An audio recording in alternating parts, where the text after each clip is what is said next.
Selamat pagi, salam sejahtera bagi kita semua. Baik, pada pagi hari ini ada beberapa penekanan warta jemaat untuk 1 minggu ke depan ini. Yang pertama di poin 4, ibadah rumah tangga pada minggu ini menggunakan pelengkap kidung jemaat. Lanjut di poin 15,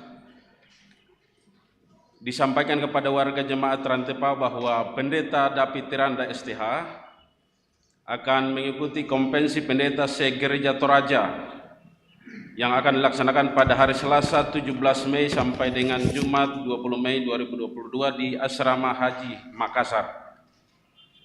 Atas perhatian dan dukungan doa warga jemaat Rantepau diucapkan terima kasih. Tuhan memberkati.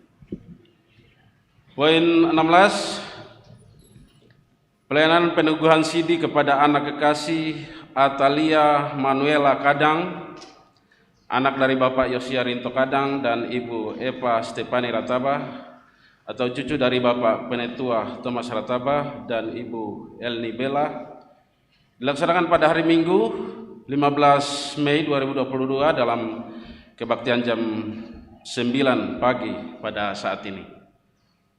Kemudian doa syukur akan selesainya peneguhan sidi anak kasih Atalia dilaksanakan pada hari ini juga Minggu 15 Mei pukul 11.30. Dalam warta 12.30 diralat jadi 11.30 Wita di rumah Bapak Penetua Thomas Rataba. Poin 17, pelayanan pemberkatan nikah Saudara Asael Petrari Palamba SE dan Saudari Claudia Monica Pangkong SE dilaksanakan pada Jumat 27 Mei 2022 pukul 14 sampai dengan 16 Wita di Gedung Gereja Masihi Injili Minahasa, Kinamang, Kawaitu, Manado. Resepsi Jumat 27 Mei 2022 pukul 17 di Hotel Arya Duta, Manado. Ibadah syukur atas selesainya perkawinan dilaksanakan pada Sabtu 4 Juni 2022 pukul 10 Wita, tempat di Tongkonan, Batang. Poin 18, penerimaan siswa baru kelompok bermain tali takum Jemaat Rantepau menerima siswa baru tahun ajaran 2022-2023 dari usia 3 sampai 6 tahun. Kepada Bapak Ibu yang ingin mendaftarkan anaknya, silakan langsung ke kantor sekolah kelompok bermain tali takum Jemaat Rantepau atau kantor gereja Toraja Jemaat Rantepau. Demikian beberapa penekanan warta jemaat pada pagi hari ini. Atas perhatiannya kami ucapkan terima kasih. Selamat beribadah.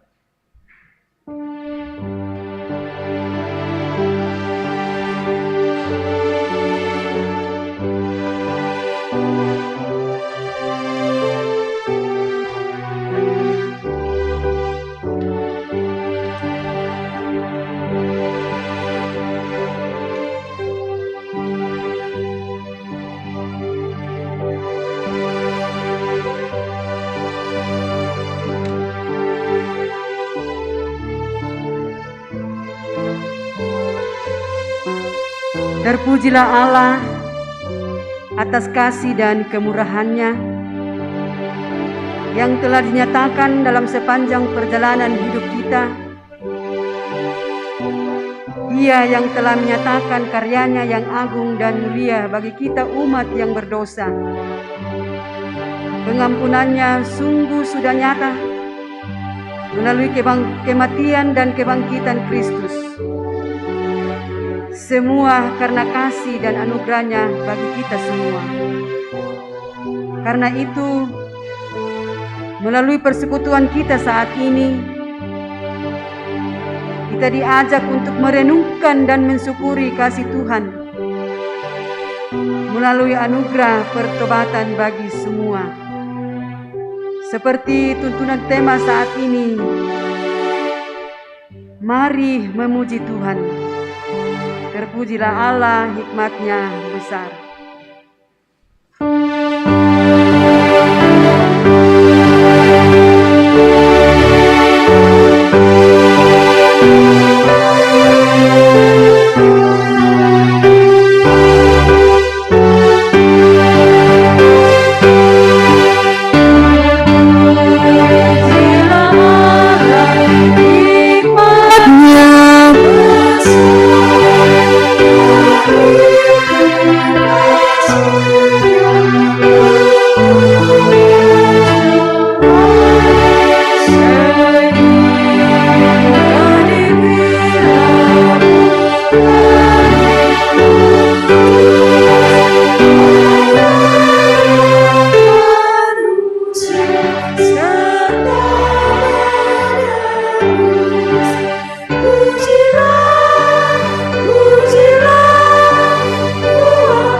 Pertolongan kita adalah dalam nama Tuhan yang menjadikan langit dan bumi.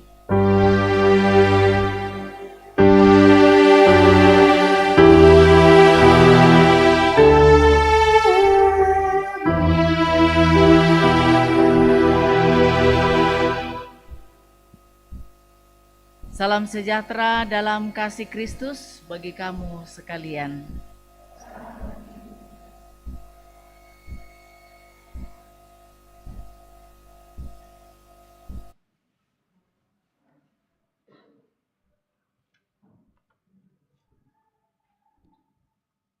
Dengan penuh kesadaran diri di hadirat Allah yang kudus, bahwa kita berdosa, kita bercelah.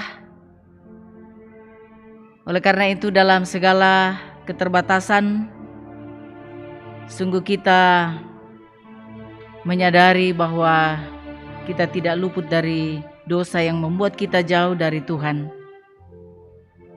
Kita menikmati dosa yang membuat kita lupa akan diri kita sebagai milik Allah yang telah menganugerahkan kehidupan di dalam Kristus Yesus. Dengan kerendahan hati dan kerendahan diri kita memohon pengampunan dari Allah Bapa kita.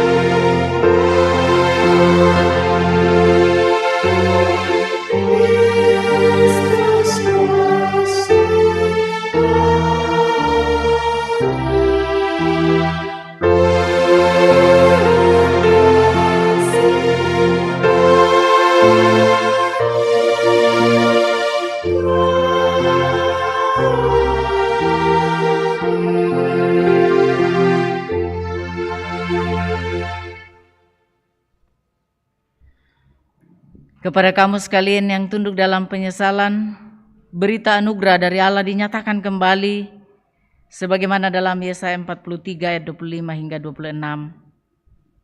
Firman Tuhan, Akulah dia yang menghapus dosa pemberontakanmu, oleh karena aku sendiri dan aku tidak mengingat-ingat dosamu. Ingatkanlah aku, marilah kita berperkara.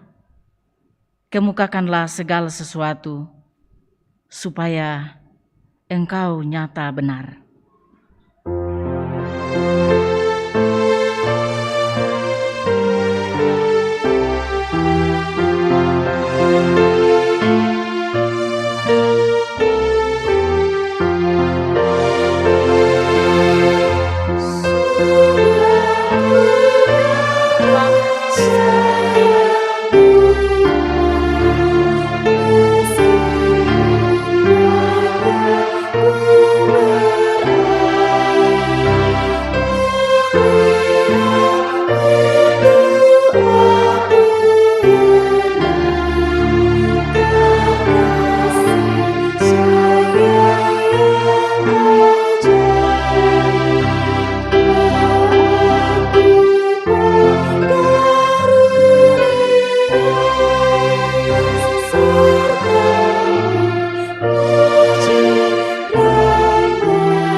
Kembali kita akan mendengarkan suatu petunjuk hidup baru dari kitab Wahyu pasal 21 ayat 7 hingga ayat yang ke-8. Barang siapa menang, ia akan memperoleh semuanya ini, dan aku akan menjadi Allahnya dan ia akan menjadi anakku.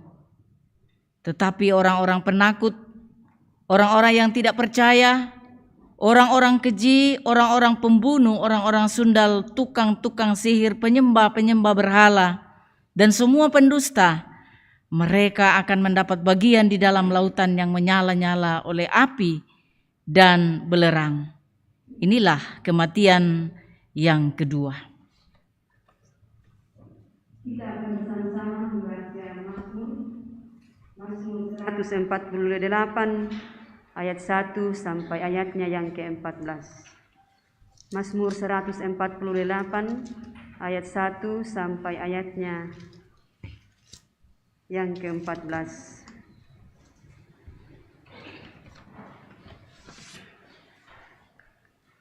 Langit dan bumi, pujilah Tuhan. Haleluya. Pujilah Tuhan di sorga. Pujilah Dia, hai segala malaikatnya. Pujilah Dia, hai matahari dan bulan. Pujilah Dia, hai langit yang mengatasi segala langit. Baiklah semuanya memuji nama Tuhan. Dia mendirikan semuanya untuk seterusnya dan selamanya. Pujilah Tuhan di bumi. Hai api dan hujan es, salju dan kabut. Hai gunung-gunung dan segala bukit. Hai binatang-binatang liar dan segala hewan. Hai raja-raja di bumi dan segala bangsa. Hai teruna dan anak-anak dara. Biarlah semuanya memuji-muji Tuhan.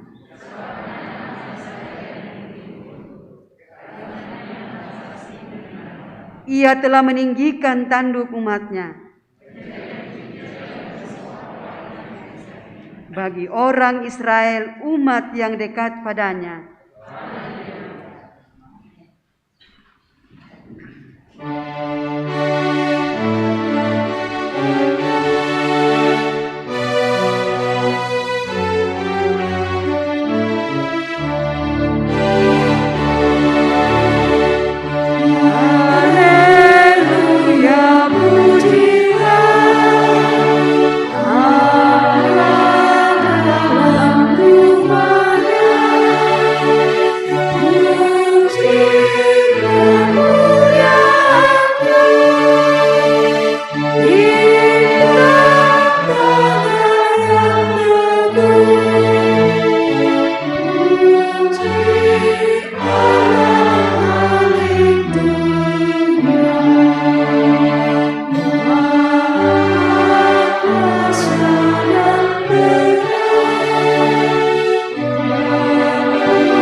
Kita siapkan bagian firman Tuhan, Kisah Para Rasul 11 ayat 1 hingga ayat yang ke-18, Kitab Wahyu 21 ayat 1 hingga ayat yang ke-8, dan Injil Yohanes 13 ayat 31 hingga ayat yang ke-35. Sebelumnya kita satu dalam doa.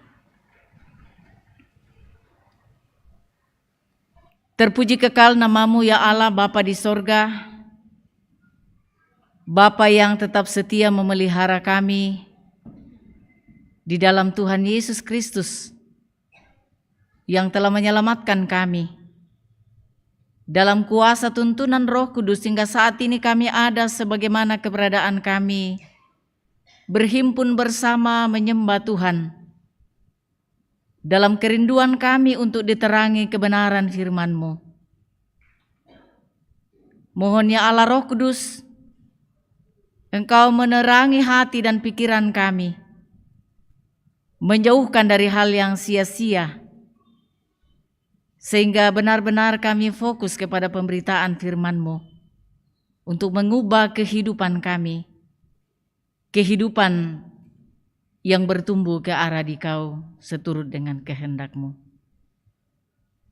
Oleh karena itu, pakailah kami yang terbatas, yang rapuh dan lemah ini untuk memberitakan firman-Mu yang tiada terbatas, sehingga kami dapat paham dan mengerti isi hati Tuhan untuk kami lakukan dalam kehidupan kami. Bersabdalah kepada kami, ya Allah, kami siap mendengar. Di dalam dan demi anak-Mu Yesus Kristus, firman hidup dan yang menghidupkan, kami sambut sabda-Mu. Haleluya. Amin. Pembacaan firman yang pertama dari Kisah Para Rasul pasal 11 ayat 1 sampai dengan ayat yang ke-18. Firman Tuhan, Petrus mempertanggungjawabkan baptisan Kornelius di Yerusalem. Rasul-rasul dan saudara-saudara di Yudea mendengar bahwa bangsa-bangsa lain juga menerima firman Allah. Ketika Petrus tiba di Yerusalem, orang-orang dari golongan yang bersunat berselisih pendapat dengan dia. Kata mereka, engkau telah masuk ke rumah orang-orang yang tidak bersunat dan makan bersama-sama dengan mereka. Tetapi Petrus menjelaskan segala sesuatu berturut-turut, katanya, aku sedang berdoa di kota Yope, tiba-tiba rohku diliputi kuasa ilahi dan aku melihat suatu penglihatan, suatu benda berbentuk kain lebar yang bergantung pada keempat sudutnya diturunkan dari langit sampai di depanku. Aku menatapnya dan di dalamnya aku lihat segala jenis binatang berkaki empat dan binatang liar dan binatang menjalar dan burung-burung. Lalu aku mendengar suara berkata kepadaku, bangunlah, hai Petrus, sembelihlah dan makanlah. Tetapi aku berkata, tidak Tuhan, tidak. Sebab belum pernah sesuatu yang haram dan yang tidak tahir masuk ke dalam mulutku. Akan tetapi untuk kedua kalinya, suara dari surga berkata kepadaku, apa yang dinyatakan halal oleh Allah, tidak boleh engkau nyatakan haram. Hal itu terjadi sampai ketiga kali, lalu semuanya ditarik kembali ke langit. Dan seketika itu juga 3 orang berdiri di depan rumah di mana kami menumpang. Mereka diutus kepadaku dari Kaisarea. Lalu kata Roh kepadaku, pergi bersama mereka dengan tidak bimbang. Dan 6 saudara ini menyertai aku. Kami masuk ke dalam rumah orang itu, dan ia menceritakan kepada kami bagaimana ia melihat seorang malaikat berdiri di dalam rumahnya dan berkata kepadanya, suruhlah orang ke Yope untuk menjemput Simon yang disebut Petrus. Ia akan menyampaikan suatu berita kepada kamu yang akan mendatangkan keselamatan bagimu dan bagi seluruh isi rumahmu. Dan ketika aku mulai berbicara, turunlah Roh Kudus ke atas mereka sama seperti dahulu ke atas kita. Maka teringatlah aku akan perkataan Tuhan, Yohanes membaptis dengan air, tetapi kamu akan dibaptis dengan Roh Kudus. Jadi jika Allah memberikan karunia-Nya kepada mereka sama seperti kepada kita pada waktu kita mulai percaya kepada Yesus Kristus, bagaimanakah mungkin aku mencegah dia? Ketika mereka mendengar hal itu, mereka menjadi tenang, lalu memuliakan Allah, katanya. Jadi kepada bangsa-bangsa lain juga Allah mengaruniakan pertobatan yang memimpin kepada hidup. Demikian firman Tuhan. Amin. Pembacaan yang kedua dari Wahyu 21 ayat 1 sampai ayatnya yang ke-8. Wahyu 21 ayat 1 sampai ayatnya yang ke-8. langit yang baru dan bumi yang baru.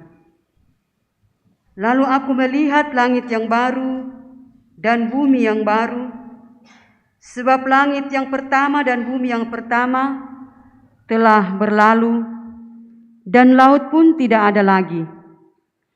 Dan aku melihat kota yang kudus, Yerusalem yang baru, turun dari sorga, dari Allah, yang berhias bagaikan pengantin perempuan yang berdandan untuk suaminya. Lalu aku mendengar suara yang nyaring dari takhta itu berkata, "Lihatlah, kemah Allah ada di tengah-tengah manusia, dan ia akan diam bersama-sama dengan mereka. Mereka akan menjadi umatnya, dan ia akan menjadi Allah mereka. Dan ia akan menghapus segala air mata dari mata mereka, dan maut tidak akan ada lagi. Tidak akan ada lagi perkabungan atau ratap tangis atau duka cita, sebab segala sesuatu yang lama itu telah berlalu." Ia yang duduk di atas takhta itu berkata, "Lihatlah, aku menjadikan segala sesuatu baru." Dan firman-Nya, "Tuliskanlah, karena segala perkataan ini adalah tepat dan benar." Firman-Nya lagi kepadaku, "Semuanya telah terjadi. Aku adalah Alfa dan Omega, yang awal dan yang akhir. Orang yang haus akan kuberi minum dengan cuma-cuma dari mata air kehidupan. Barang siapa menang, ia akan memperoleh semuanya ini, dan aku akan menjadi Allahnya, dan ia akan menjadi anakku. Tetapi orang-orang penakut, orang-orang yang tidak percaya, orang-orang keji, orang-orang pembunuh, orang-orang sundal, tukang-tukang sihir, penyembah-penyembah berhala, dan semua pendusta, mereka akan mendapat bagian mereka di dalam lautan yang menyala-nyala oleh api dan belerang. Inilah kematian yang kedua."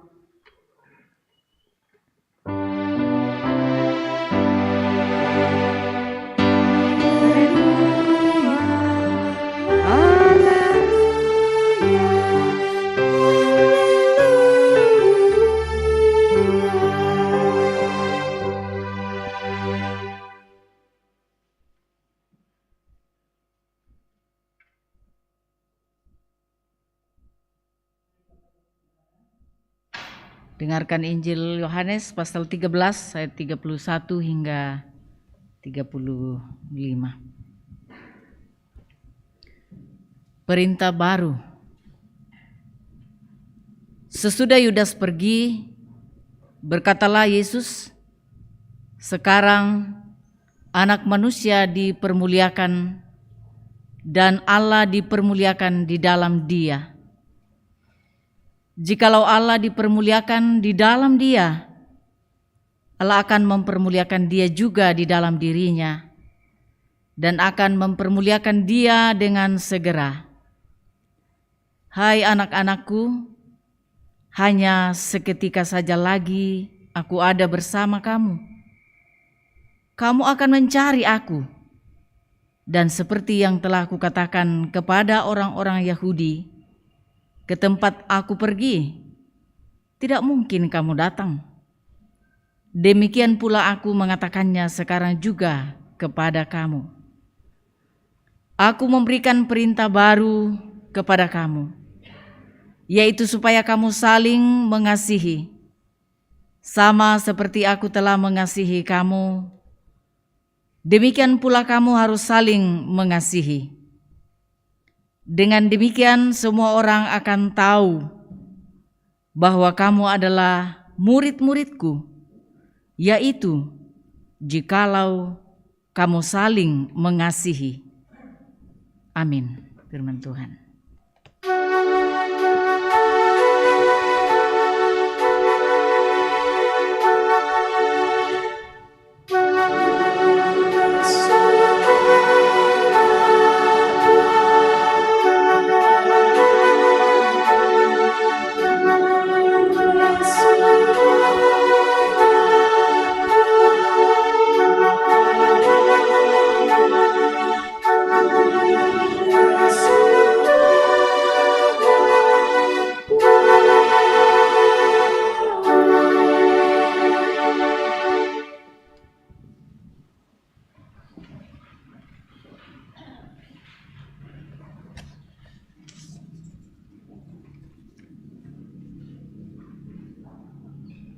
Berdasarkan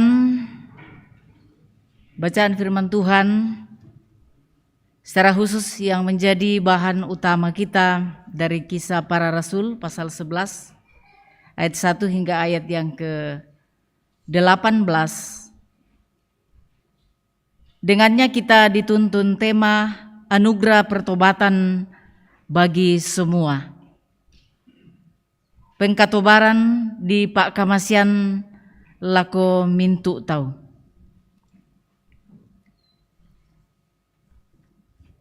Bapak Ibu Saudara yang saya kasih dalam Tuhan, selamat pagi dan shalom. Menjadi anugerah bagi kita bahwa kita masih dimungkinkan menikmati suatu persekutuan yang indah di dalam Tuhan. Dan terlebih dalam perenungan firman-Nya saat ini, berdasarkan bahan utama ini, saya menaruh suatu pertanyaan apa yang akan kita lakukan atau yang akan kita katakan terhadap seseorang dalam perhimpunan kita atau dalam komunitas kita yang jika melanggar kesepakatan atau keputusan bersama. Ya katakanlah misalnya dalam kesepakatan gereja atau ada kesepakatan tradisi gereja yang sudah sekian lama kita terima tetapi kemudian dilanggar oleh orang-orang tertentu. Apakah kita sebagai majelis gereja minimal atau juga anggota jemaat berdiam diri? Ataukah kita mau ngomong di tempat, nasenga omo tejo, kusanga susito tempon jo mai susito. Nasenga omo tengkana, senga omo lingkana tu dadi na pogau te tauyate. Ya, saya bisa berpendapat bahwa akan ada orang yang bertanya, akan ada orang yang mempertanyakan, ada orang yang bisa memberi tanggapan, bahkan bisa mengecam. Nah, kurang lebih seperti itulah yang terjadi dengan komunitas Kristen mula-mula ketika Rasul Petrus makan bersama dengan orang yang tidak bersunat, yang telah dilarang keras dalam hukum adat istiadat Yahudi. Firman Tuhan ini begitu jelas, sebagaimana ayat 1 sampai ayat yang kedua, tentang kehadiran Rasul Petrus di rumah non-Yahudi yang tidak bersunat yang bernama Kornelius. Tentu kita sudah mengetahui bagaimana kisah pertemuan Petrus dan kehadirannya di rumah Kornelius. Dan bagaimana Allah berkarya di keluarga ini. Ia seorang perwira pasukan yang disebut pasukan Italia dan dia tinggal di Kaisarea. Dia memang baik, saleh dan takut akan Allah. Banyak memberi sedekah kepada orang-orang Yahudi, serta senantiasa berdoa kepada Allah, sebagaimana kalau kita baca Kisah Rasul 10 ayat yang kedua. Namun secara lahiriah dia bukanlah golongan Yahudi, bukan juga golongan bersunat. Jadi sebaik dan sesaleh apapun dia tetap bukan bagian dari kaum Yahudi. Dan menurut keputusan adat kebiasaan Yahudi, orang bersunat atau kaum Yahudi tidak boleh makan bersama-sama dengan orang-orang yang tidak bersunat atau non-Yahudi. Karena mereka dianggap kafir.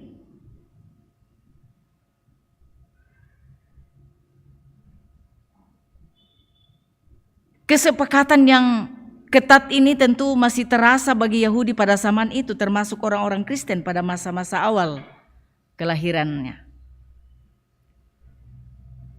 Maka tidak mengherankan kalau ada pemahaman bahwa berita keselamatan, berita tentang Yesus yang telah mati dan bangkit hanya ditujukan kepada kaum Yahudi atau kaum Israel saja.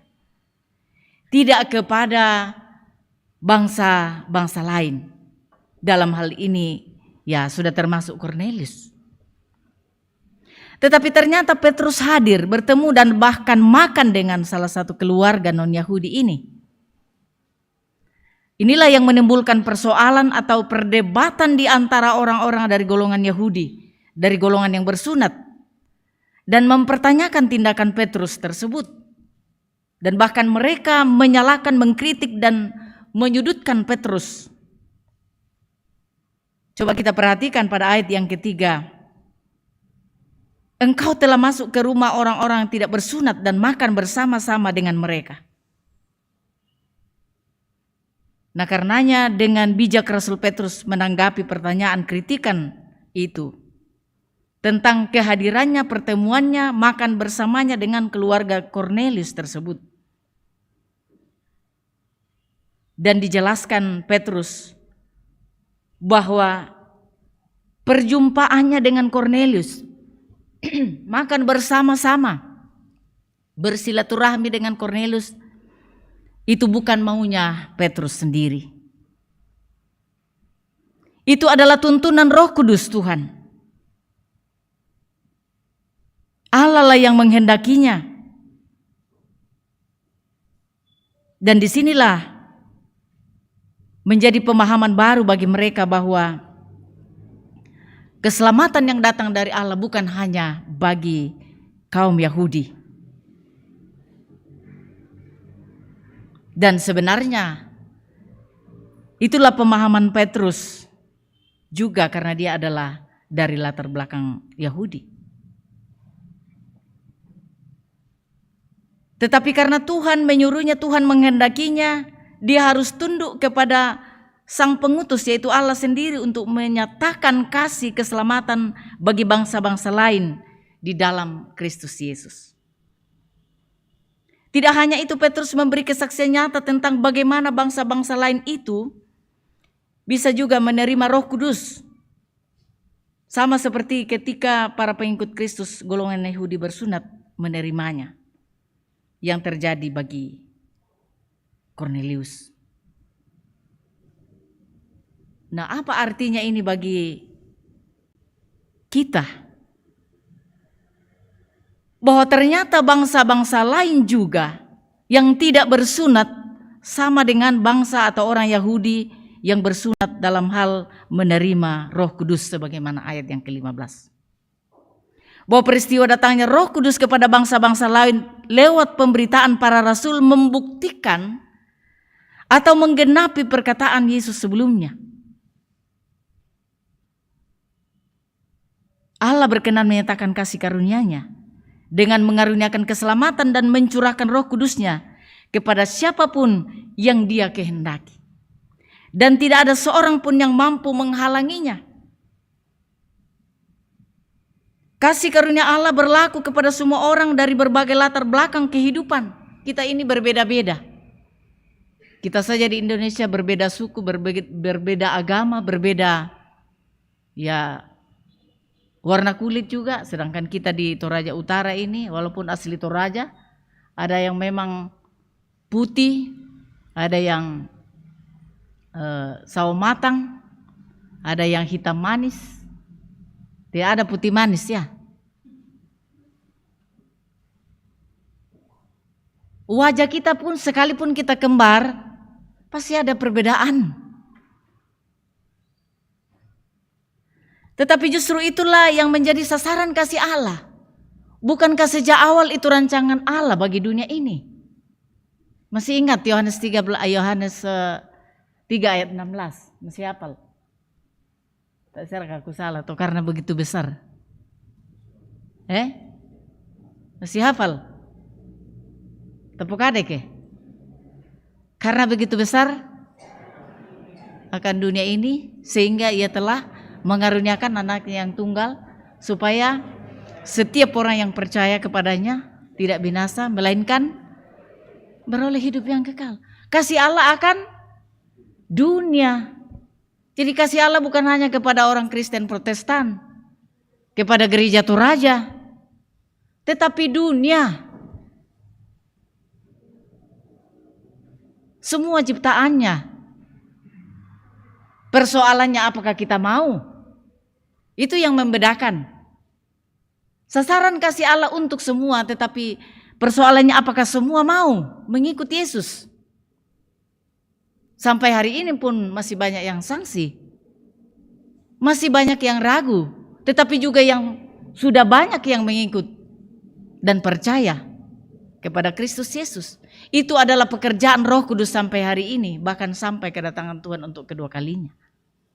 Ketika orang memberi diri untuk dibaptis, menyerahkan hidupnya, memberi diri dalam pelayanan, memberi diri dalam mendukung pelayanan dengan berbagai bantuan, sumbangan dalam berbagai bentuknya, materi dan moral, tenaga, pikiran dan lain sebagainya, itu adalah dorongan Roh Kudus. Juga ketika seseorang mau bertumbuh, berakar di dalam iman kepada Kristus Yesus seperti yang terjadi saat ini di tengah-tengah kita, di tengah jemaat. Siapa yang menggerakkan hati seseorang untuk mau berakar, bertumbuh, dan kiranya berbuah lebat, menjadi saksi, menjadi garam dan terang bagi dunia ini? Saya kira kita percaya saat ini anak kekasih Atalia Manuela Kadang sudah berkomitmen, sudah belajar, dan terus akan mau bertumbuh di dalam kasih Kristus. Itu semua pekerjaan Roh Kudus. Walaupun tidak bisa dipungkiri bahwa mungkin juga dorongan dari opa omanya, ya, dari mama papanya, dari keluarga. Tetapi sekalipun demikian, kita percaya bahwa kuasa Roh Kudus itu tidak terbatas. Memasuki kehidupan setiap orang yang mau memberi diri, mau percaya, mau diubahkan di dalam kasih Kristus sebagai perintah baru, supaya dunia mengenal kita bahwa memang kita adalah murid Kristus ketika kita hidup dalam kasih Kristus. Dan karena itu, dalam dunia yang penuh dengan pertentangan dan krisis, dan bahkan ketika perasaan kesukuan yang berlebihan tumbuh subur, kekristenan harus merangkul dan membangun jembatan-jembatan komunikasi, membangun interaksi dengan siapa saja tanpa kehilangan identitas diri kita, ciri kita sebagai anak-anak Tuhan. Kita belajar kepada ikan di laut, menyatu, berada dalam laut. Tapi saya tanya ibu-ibu yang lebih tahu ini, kalau ambil ikan laut di pasar, asin atau tidak? Tidak asin. Nanti di darat baru diberi apa? Diberi garam. Padahal dia hidup di mana? Di tempat yang asin. Air laut, demo komi maler ko Tasik. Pernah berenang-berenang di laut? Saya juga sudah pernah. Ternyata asin, bukan tawar. Tapi kok ikannya tidak asin? Seperti itulah harusnya kita sebagai orang percaya. Sekalipun kita di dunia yang berbeda, keyakinan yang berbeda, tapi tidak boleh kita menutup diri, membuat gap, membuat sekat satu dengan yang lain walaupun kita berbeda dengan orang lain. Siapa tahu melalui tutur kata, tindakan, perbuatan kita, orang lain tergerak hati, minimal dalam hati, luar biasa ini anak Tuhan. Luar biasa Bapak Kristen ini, luar biasa ibu-ibu Kristen ini, luar biasa anak muda Kristen ini, benar-benar bisa diteladani, benar-benar menggambarkan diri Kristus. Dan harusnya seperti itulah kita harus menjadi surat Kristus yang dapat dibaca oleh setiap orang lewat tutur kata, tindakan dan perbuatan kita. Tidak harus kita datang kepada teman yang tidak seiman, dia Islam. Baca Yohanes 3 ayat 16 supaya kamu selamat ya. Bisa-bisa kita kena tempeleng langsung. Oh ini orang. Ya kan? Tetapi itu tadi, bagaimana kita menampilkan diri kita sebagaimana yang Kristus kehendaki. Bahwa di dalam diri kita Tuhan meletakkan misinya untuk kita teruskan. Untuk kita share kemana-mana, ke siapa saja. Ya, dalam media sosial yang ada sekarang ini, apa yang sering kita ubah-ubah? Ya, status kita lagi di mana, lagi menikmati apa, lagi makan apa. Ya kadang-kala begitu. Tetapi alangkah baiknya juga kalau dalam WA, apakah dalam WA keluarga kita share ayat-ayat Alkitab, kita share TikTok yang berbau rohani, ya enggak apa-apa kita ketahui, ya kan? Tapi ada makna rohani yang tersirat di dalamnya. Kita bagikan kepada sesama. Dan saya kira itulah yang seharusnya kita buat. Seorang teolog Lutheran Jerman, Dietrich Bonhoeffer, mengatakan kita hidup dari anugerah yang mahal, bukan murahan, bukan rongsokan. Setiap orang yang telah mengecap dan mengalami anugerah Allah yang mahal seharusnya mampu menunjukkan bagaimana ia hidup. Menunjukkan pertobatan yang sungguh. Jangan tobat kumat lagi. Setelah mendengar firman, saya sudah mau tinggalkan, saya sudah tidak mau menikmati yang namanya obat-obat terlarang. Tapi setelah ketemu temannya, kumat lagi. Itu namanya tobat tapi kumat terus. Saya sudah tidak mau ganggu suaminya orang. Saya sudah mendengar firman Tuhan. Kita tidak tahu kapan Tuhan menjemput. Tetapi setelah digoda lagi, anda apa-apa nanti hari Minggu saya pergi bertobat lagi. Hari Minggu saya pergi lagi. Sesudah itu ya anda apa-apa dijalani. Setelah saya mendengarkan 10 hukum Tuhan, ada dikatakan hormatilah ayahmu dan ibumu supaya lanjut umurmu di tanah yang diberikan Tuhan Allahmu kepadamu. Setelah sampai di rumah, lain lagi yang dibikin. Nanti hari Minggu dengar lagi, nanti bertobat lagi. Itu namanya bukan tobat, tapi tomat. Tobat kumat lagi. Ketika diperhadapkan dengan realita yang menggoda lagi, ya terbawa lagi. Bapak Ibu Saudara yang saya kasih dalam Tuhan, kalau orang yang merasakan sendiri dalam dirinya pertobatan yang sungguh,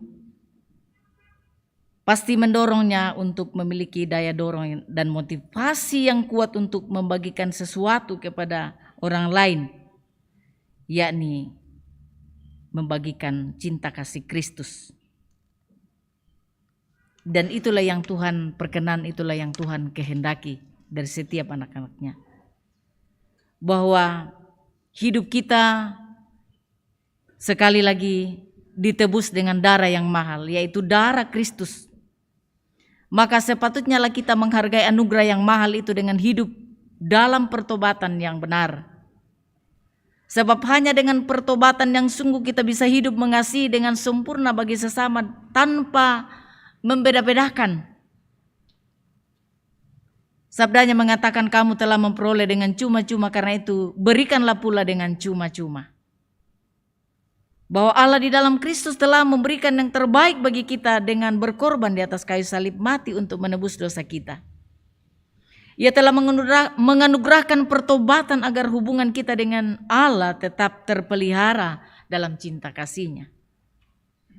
Dan kuasa kasih itu jugalah yang kiranya mendorong kita semakin bersemangat pergi memberitakan cinta kasih itu dalam seantero kehidupan kita. Hidup saling mengasihi satu dan yang lain. Sebab kasih itulah yang menjadi daya bagi setiap orang percaya dalam menyaksikan anugerah pertobatan yang diberikan Allah untuk hidup baru di dalam Kristus. Karena komitmen hidup dalam anugerah Tuhan yang mahal adalah lewat pertobatan yang lahir baru dan menikmati dunia baru pada akhirnya di dalam Tuhan, di mana di sana tidak ada lagi kesengsaraan, penderitaan, ratap tangis dan air mata. Mewujudkannya dengan penerimaan ke dalam lingkup persaudaraan seiman di dalam persekutuan kita kepada orang lain dimanapun kita berada, sekalipun kita berbeda suku, agama, partai politik dan lain sebagainya. Tetapi kita tetap mempunyai misi dalam diri kita supaya orang itu benar-benar hidup di dalam Tuhan, mengalami dan menikmati keselamatan yang dari Allah. Itulah sasaran misi Allah di tengah-tengah dunia ini. Itulah tugas gereja dan tugas kita semua, yakni menerima tanpa membeda-bedakan. Karena kita pun diterima Tuhan apa adanya, bukan ada apanya. Dan itulah yang mesti kita ejawantahkan di dalam seluruh kehidupan kita. Karena memang anugerah pertobatan Allah nyata dan diberikan bagi semua. Terpuji kekal namanya. Haleluya. Amin.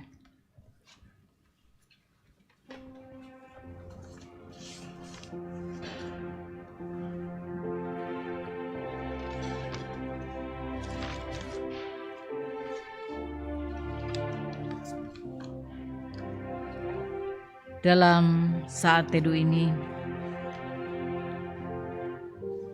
kita mau diingatkan bahwa pertobatan keselamatan disediakan bagi semua orang.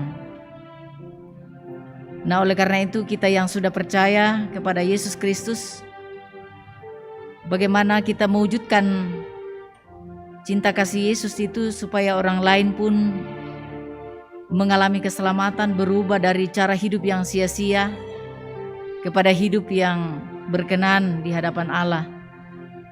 Kita memandang sesama kita dengan kacamata iman, yaitu tidak membeda-bedakan satu dengan yang lain. Kita satu dalam doa Bapa kami. Bapa kami yang di sorga, dikuduskanlah namamu, datanglah kerajaanmu, jadilah kehendak-mu di bumi seperti di sorga. Berikanlah kami pada hari ini makanan kami yang secukupnya, dan ampunilah kami akan kesalahan kami, seperti kami juga mengampuni orang bersalah kepada kami. Dan janganlah membawa kami ke dalam pencobaan, tapi lepaskan kami daripada yang jahat. Karena Engkaulah yang punya kerajaan dan kuasa dan kemuliaan sampai selama-lamanya. Amin. Sejemput kita sekalian untuk bangkit berdiri, mengikrarkan 12 percaya dari segala tempat dan di sepanjang zaman. Aku percaya kepada Allah, Bapa yang Maha Kuasa, Halik langit dan bumi, dan kepada Yesus Kristus, Anak yang tunggal Tuhan kita, yang dikandung daripada Roh Kudus, lahir dari anak darah Maria, yang menderita di bawah pemerintahan Pontius Pilatus, disalibkan, mati dan dikuburkan, turun ke dalam kerajaan maut. Pada hari yang ketiga, bangkit pula dari antara orang mati, naik ke sorga, duduk di sebelah kanan Allah, Bapa yang Maha Kuasa, dan akan datang dari sana untuk menghakimi orang yang hidup dan yang mati. Aku percaya kepada Roh Kudus, gereja yang kudus dan am, persekutuan orang kudus, pengampunan dosa, kebangkitan daging, dan hidup yang kekal. Amin. Silakan duduk kembali.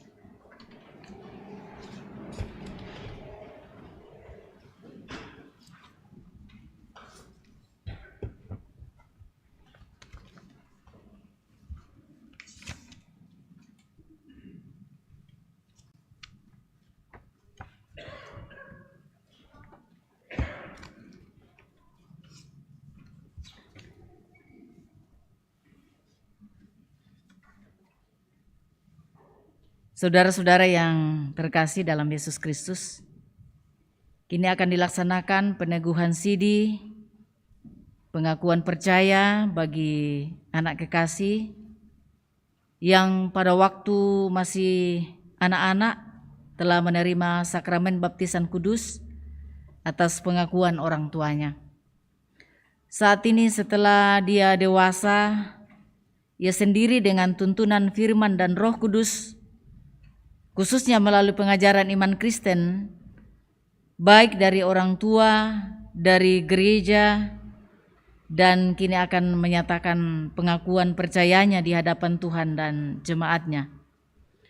Dengan peneguhan sidi, maka anak kekasih Yata menjadi anggota dewasa dari tubuh Kristus dan menerima keluasan mengikuti perjamuan kudus, serta ikut bertanggung jawab dalam pemberitaan Injil dan pelayanan gerejawi lainnya. Pengakuan iman secara pribadi ini merupakan jawaban doa dan pemenuhan janji iman orang tua ketika anak-anak masih kecil dan dibaptiskan. Karena itu,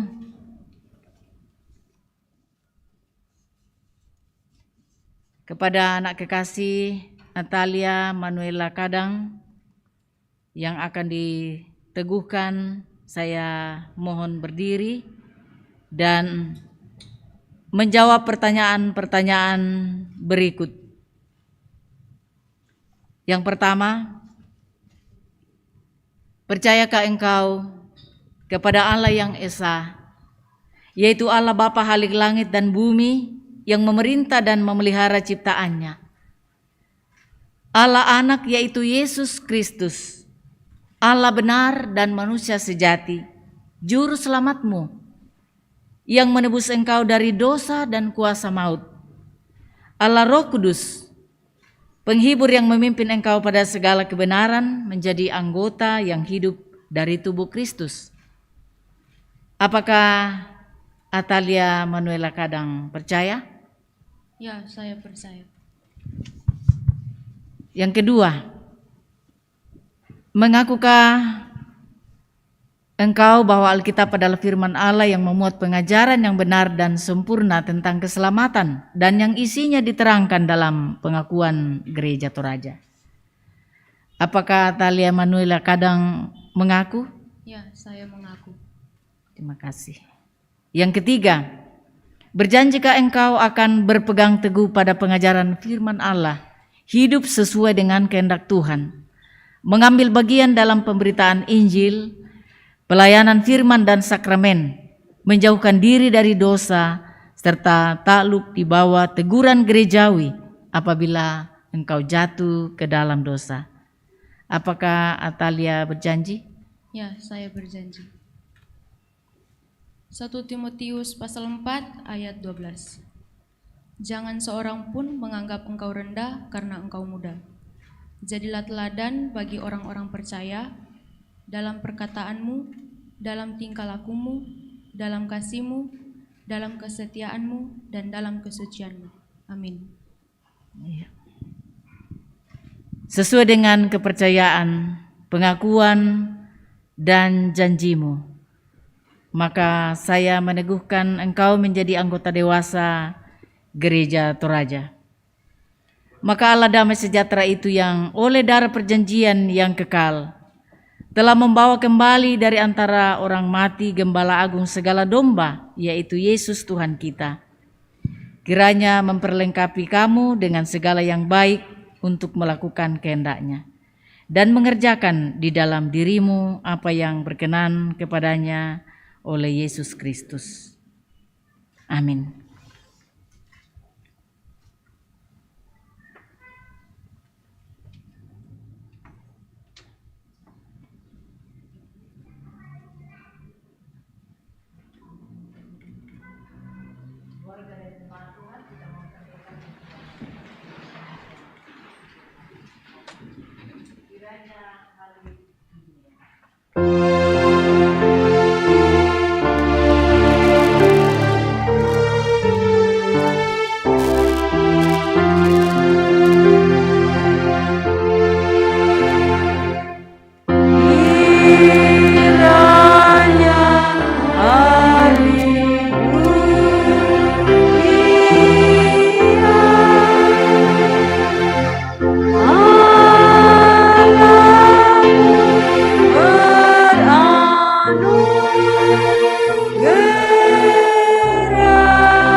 Kita bersyukur untuk peneguhan Sidi, anak kekasih. Bapa kami yang di sorga, kami bersyukur karena oleh bimbingan Roh-Mu, anak kami Atalia Manuela Kadang saat ini telah mengaku imannya secara pribadi bahwa Yesus Kristus itulah Tuhan dan Juru Selamatnya.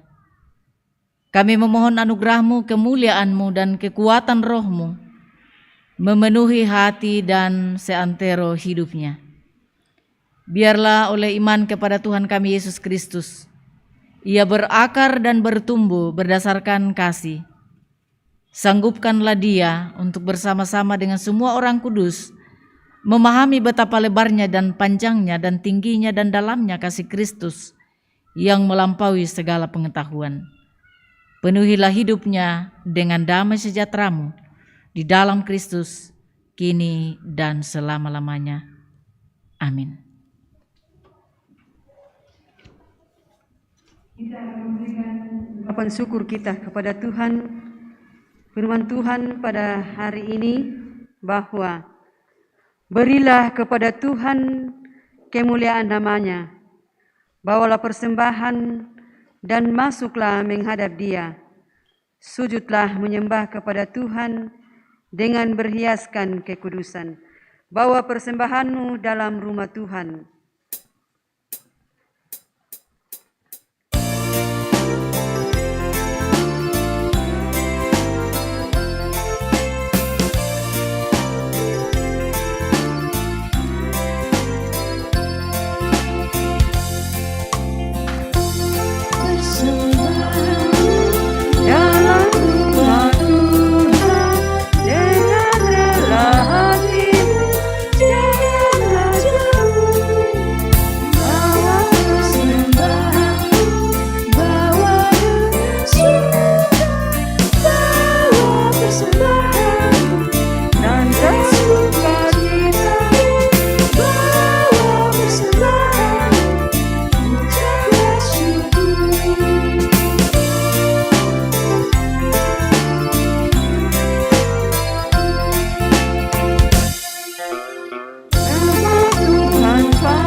ada persembahan syukur dari kelompok pelayanan 7 Jemaat Rantepo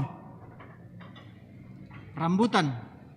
Jadi ini merupakan buah bungaran dari hasil perkebunan kelompok 7. Ini kita menguangkan. Ya, tawai pira? 500 pisan. Penduan 500 pentalun rambutan ini.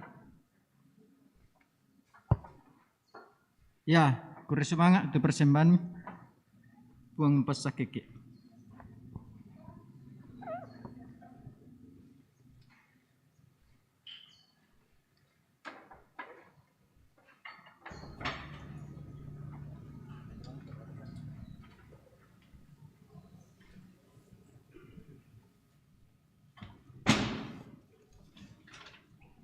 Baik, mari kita kembali satu dalam doa syafaat ini. Kami sungguh bersyukur ya Allah Bapa di sorga, waktu anugerah-Mu bagi kami sekalian dalam menikmati bait-Mu yang kudus, persekutuan ibadah hari Minggu pada jam ini. Di dalamnya kami telah menyatakan puji-pujian kami kepada Tuhan. Kami bersyukur atas firman-Mu yang boleh kami dengar, kami renungkan bersama-sama. Kiranya sungguh menjadi bagian kehidupan kami. Untuk kami terus nyatakan dalam kehidupan kami hari demi hari. Kami datang membawa seluruh keberadaan hidup kami kepada-Mu. Dalam segala keadaan yang silih berganti, suka dan duka. Demikian kami datang bawa kepada-Mu akan beberapa saudara-saudara kami yang tengah dalam kondisi fisik yang lemah oleh karena gangguan kesehatan sakit penyakit.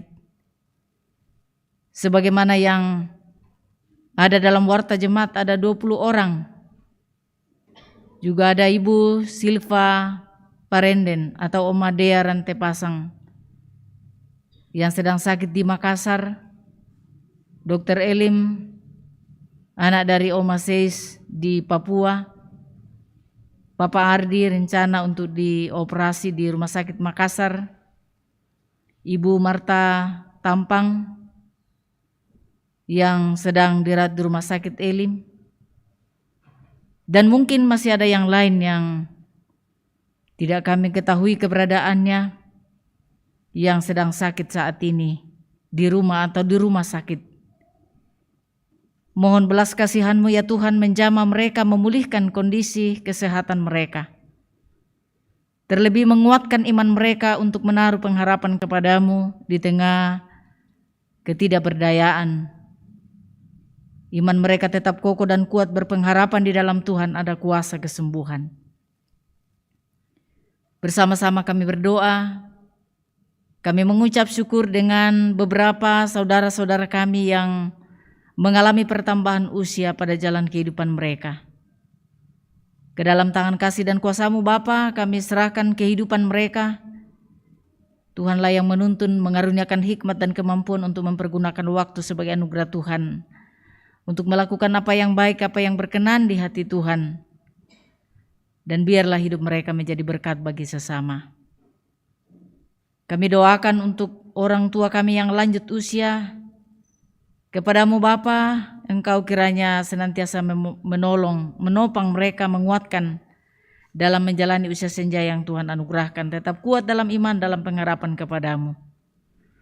Untuk pelayanan di tengah-tengah jemaat sepanjang minggu ini ya Tuhan, Engkau berkenan memberkati sehingga semuanya dapat berjalan dengan baik dalam kuasa tuntunan-Mu sendiri.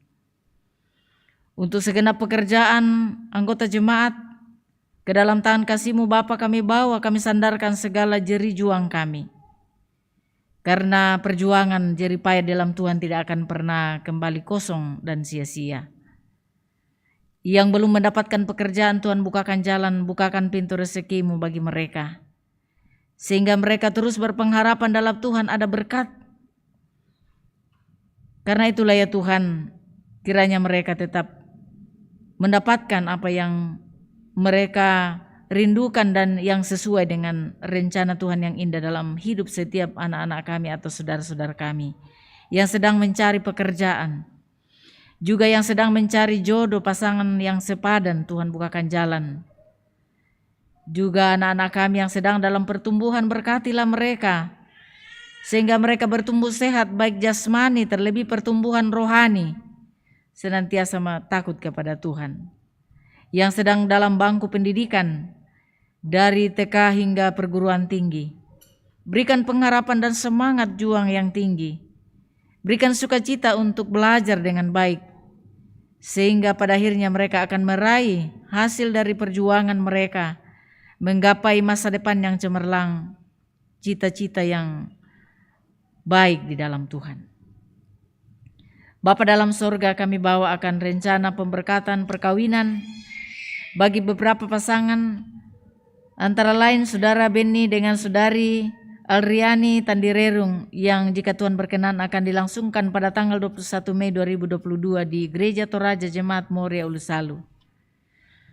Saudara Asael Vetrani Palamba dan Saudari Claudia Marica Pongkong pada tanggal 27 Mei 2022 di Gedung Gereja Gemim, Kinamang, Kaliwatu, Manado. Kepadamu Bapa kami bawa rencana yang indah bagi kekasih-kekasih kami. Kiranya pada waktunya dapat berlangsung dengan baik oleh karena kehadiran Tuhan. Demikian kami bersuka cita bersyukur untuk peneguhan Sidi anak kekasih Atalia Manuela Kadang saat ini. Tuhan menumbuhkan iman yang ada padanya, semakin takut kepada Tuhan. Bapa dalam sorga, demikian kami bawa akan rencana pelaksanaan Jambore Nasional kelima Sekolah Minggu Gereja Toraja. Kiranya pada waktunya dapat berlangsung dengan baik. Untuk konvensi pendeta Gereja Toraja yang dilaksanakan tanggal 18 sampai 21 Mei 2022 di Makassar, kiranya berlangsung pada waktunya dalam tuntunan kasih setiamu. Kami berdoa untuk keluarga Diaken Nyoman dan Penatua Rina Siampa yang sedang berduka cita atas keluarga yang telah kembali ke pangkuanmu. Juga keluarga Paulus Tiku Tondok yang berduka cita atas meninggalnya kakak ipar di Rapang kemarin. Tuhan memberikan kekuatan dan penghiburan yang sejati bagi mereka, sehingga mereka tidak larut dalam duka cita melainkan berpengharapan kepadamu. Kami terus berdoa untuk bangsa dan negara kami, pemerintah kami, TNI, Polri, para wakil rakyat dari pusat hingga ke daerah. Tuhan mengaruniakan hikmat dan kemampuan kepada mereka untuk memikirkan kepentingan bangsa dan negara, untuk memikirkan damai sejahtera bagi semua. Peliharakan kehidupan kami lebih jauh hari ini dan seterusnya dalam menata menjalani kehidupan. Kami tetap membawa hidup kami ke dalam tangan kasih dan kuasa Tuhan. Oleh karena hanya Tuhanlah yang mampu menolong kami, membimbing kami ke jalan yang Tuhan perkenan, ke jalan yang Tuhan kehendaki. Bapa dalam sorga, ini doa dan pengharapan kami, penyerahan diri kami kepadamu. Kami datang bawa kepadamu semuanya di dalam nama Yesus Kristus. Itulah Tuhan dan Juru Selamat kami yang hidup. Kami datang berdoa, kami datang berserah, kami datang mengucap syukur kepada Bapa di dalam sorga. Haleluya. Amin.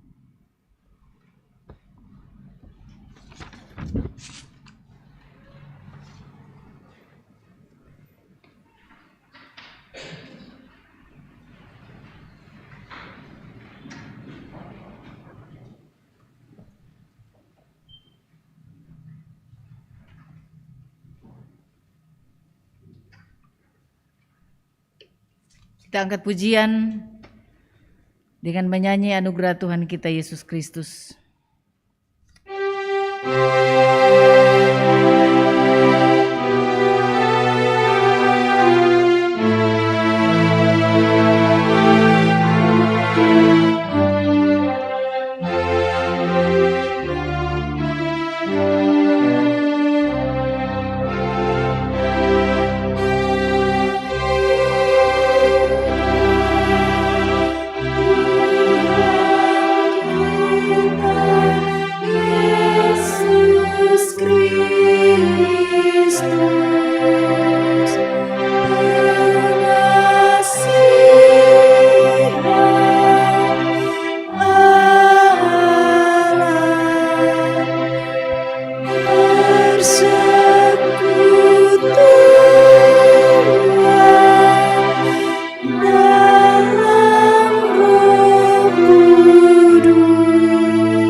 Bapak Ibu Saudara yang saya kasih dalam Tuhan, pergilah dan lakukanlah sabda Tuhan. Jadikanlah hidupmu sebagai pelaku firman, sebab anugerah pertobatan telah diberikan bagi kita semua.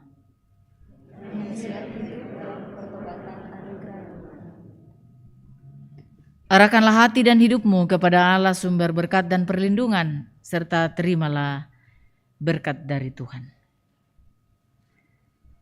Tuhan memberkati engkau dan melindungi engkau. Tuhan menyinari engkau dengan wajah-Nya dan memberi engkau kasih karunia. Tuhan menghadapkan wajah-Nya kepadamu dan memberi engkau damai sejahtera. Amin. Tuhan, dari PKJ 239 ayat pertama dan kedua, perubahan besar di kehidupanku sejak Yesus di hatiku.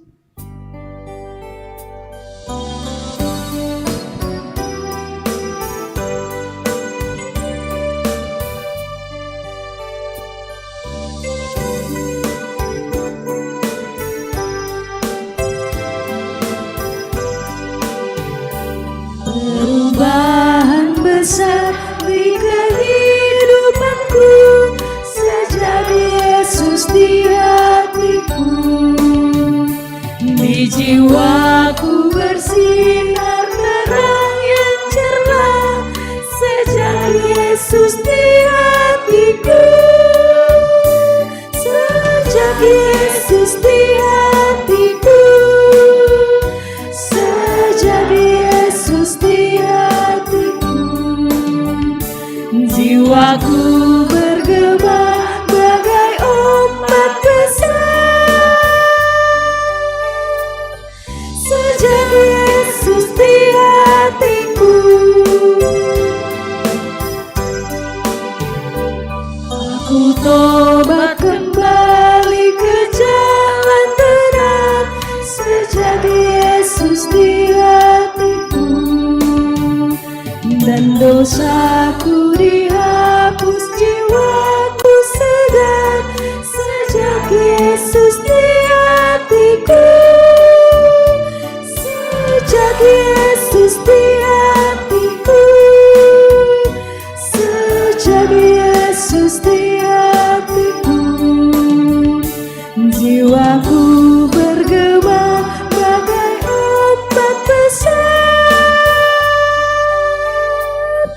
Sejak Yesus di hatiku.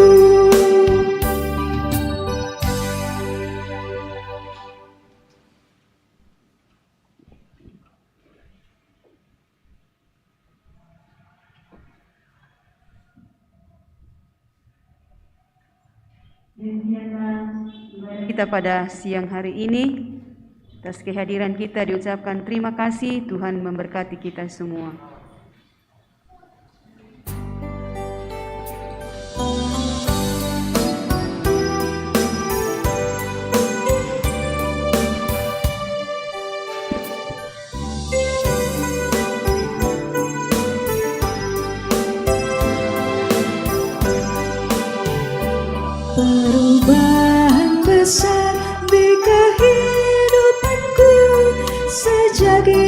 Yesus di hatiku.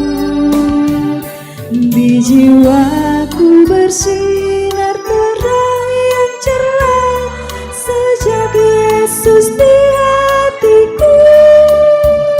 Sejak Yesus di hatiku.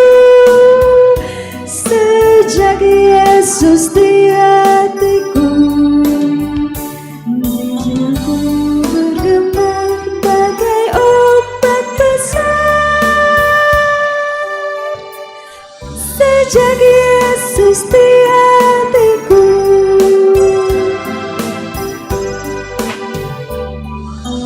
Obat kembali ke jalan benar. Sejak Yesus di hatiku.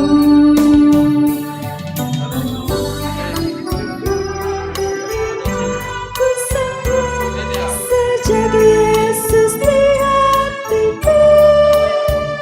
Sejak Yesus di hatiku. Sejak Yesus di hatiku. Jiwaku bergema bagai ombak besar. Sejak Yesus di